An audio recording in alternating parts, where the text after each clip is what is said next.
গৌৰৱ গগৈ পাকিস্তান যুৱপুত্ৰ ভেলকিবাজিত পৰিণত SITৰ প্ৰতিবেদন। এই কথাটো আমাৰ কথা নহয়, এই কথাটো অসমৰ ৰাইজৰ কথা।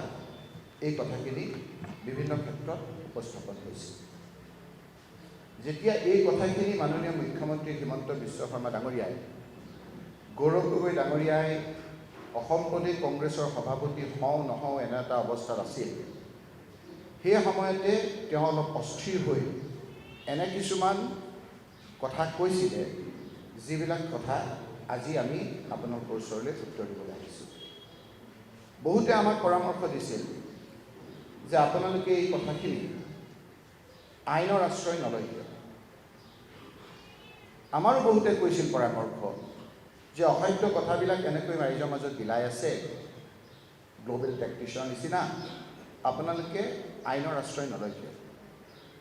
তেতিয়া আমাৰ পৰামৰ্শদাতাসকলে কিছুৱে ক'লে, যদি কিবা কাৰণত আমি আইনৰ আশ্ৰয় লৈ এইখিনি যদি বন্ধ কৰি থওঁ,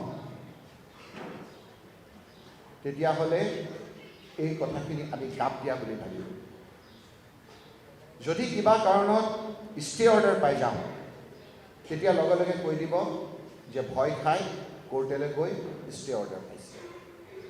আৰু যদি আমি কোৰ্টলৈ যাওঁ, তেওঁ ক'ব যে এইটো মেটাৰ চাব জুডিচ, গতিকে মই ক'ব নোৱাৰোঁ। সেইকাৰণে এই গোটেই দিনকেইটা আমি সহ্য আমি কৰিম। কিমান আমাৰ ব্যক্তিগত আক্ৰমণ কৰিলে,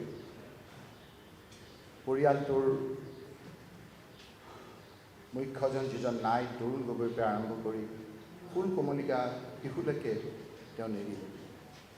সহ্য আমি ধৰি যোৱাকালিলৈকে থাকিলোঁ। 10 ছেপ্টেম্বৰ আমি ৰখিলোঁ। অক্টোবৰ, নৱেম্বৰ, ডিচেম্বৰ, জানুৱাৰী আমি ৰখি ভাগৰুৱা হিচাপে আমি যোৱাকালিলৈকে থাকিলোঁ। থকাৰ মূল বিষয়বস্তুৰ ওপৰত নিশ্চয়কৈ আপোনালোকে সুধিব, প্ৰতিটো কথাৰ উত্তৰ আজি দিয়াৰ সময় হৈছে, আমি দিম। কিন্তু আজিৰ মূল কথাটো হ'ল যে ইমান দিন আমি আইনৰ আশ্ৰয় লৈ নাছিলোঁ। যদি কোনোবা থাকেও তেওঁ কৰিব নোৱাৰে, বাচ্চা শিশু প্ৰভিজন আছে, তেওঁলোকৰ ক্ৰাইমৰ কি আপোনাৰ শাস্তি হ'ব তাৰো প্ৰভিজন আছে।